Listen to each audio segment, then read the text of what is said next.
Alrighty guys, so less than 24 hours after our announcement, I actually built my first test model that I want to 3D print, and that is a cover with the Faraday Motion logo on it. The cover is for my iPad. So what I did is I started off by taking the Adobe Illustrator file of the logo, converting it into an SVG, and after that I downloaded an STL file of the iPad mini cover.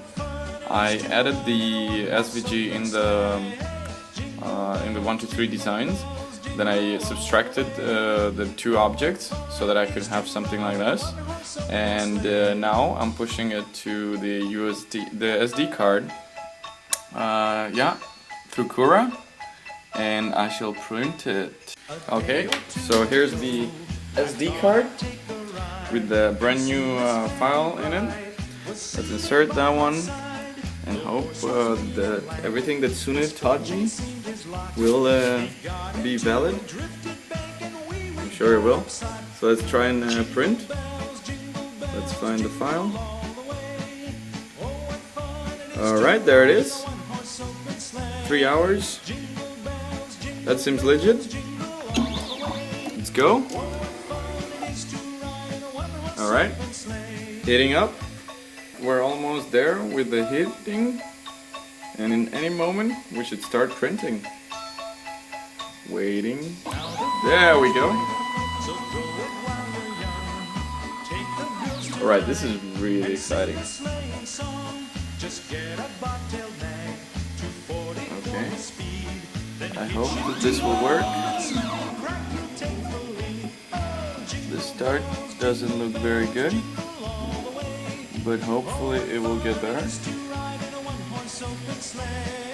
I know that now it's just doing the outline, and it doesn't really seem like an outline. But we're getting there. I think now we have the outline. I'll leave it like that for about 10 minutes and see how it works from here. Ooh, the logo!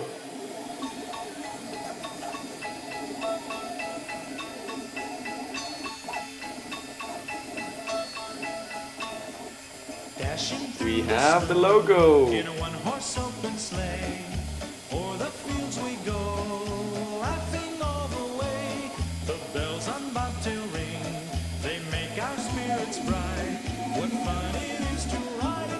And it doesn't look bad at all.